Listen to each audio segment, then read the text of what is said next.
ইতিহাস করেছেন বাংলাদেশ। অস্ট্রেলিয়ার মাটিতে অস্ট্রেলিয়াকে ৯ উইকেটে হারিয়েছেন টিম বাংলাদেশ। টিম বাংলাদেশ ৪ দিনই ডমিনেট করছেন। এই ৪ দিনের ভিতরে বিপক্ষ দল অস্ট্রেলিয়া কোনো সুফল করতে পারে না বাংলাদেশের বিপক্ষে। তারা ডমিনেটও করতে পারে নাই।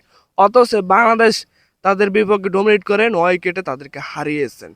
এই অস্ট্রেলিয়া বলেছেন যে বাংলাদেশ নাকি ২ দিনে টেস্ট সিরিজ হেরে যাবেন এবং এই ম্যাচটি ২ দিনে অথবা ৩ দিনে হেরে যাবেন আমাদের কাছে। কিন্তু বিপরীতে দেখা গেল যে বাংলাদেশই তাদেরকে ডমিনেট করে একাই এক পক্ষ হয়ে তাদেরকে এই সিরিজটি হারিয়েছে ৯ উইকেটে।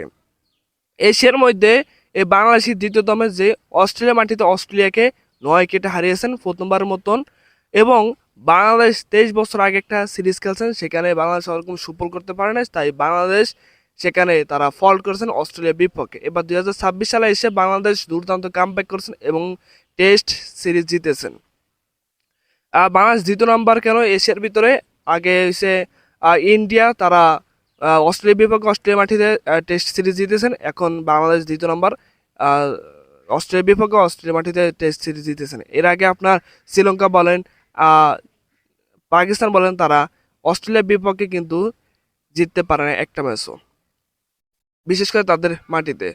এবং এ বাংলাদেশ দুর্দান্ত খেলছেন, বাংলাদেশকে কিন্তু তারা বলছে যে পাত্তাই দিব না আমাদেরকে, মানে এ অস্ট্রেলিয়া নিজেরাই পাত্তা পায় না আমাদের বাংলাদেশের কাছে। যেরকম দুর্দান্ত খেলছেন মেহেদী হাসান মিরাজ, তানজিদ হাসান তামিম, হাসান মাহমুদ দুর্দান্ত খেলে অস্ট্রেলিয়াকে নাস্তানাবুদ করে ছাড়ছেন।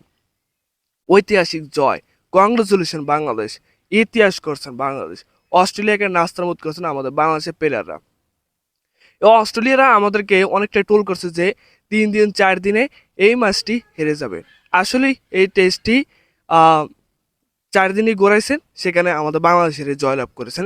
বিপরীতে অস্ট্রেলিয়ারা কান দিয়ে বাদ ফাটিয়েছেন। ক্যাঙ্গারু এখন বাঘের কোলে। ধন্যবাদ সবাইকে, ভালো থাকবেন, সুস্থ থাকবেন। কে কেমন ম্যাচটি দেখেছেন এবং কে কোথায় থেকে আমার ভিডিওটি দেখতেছেন সবাই আমার কমেন্ট বক্সে জানিয়ে দিন। ধন্যবাদ।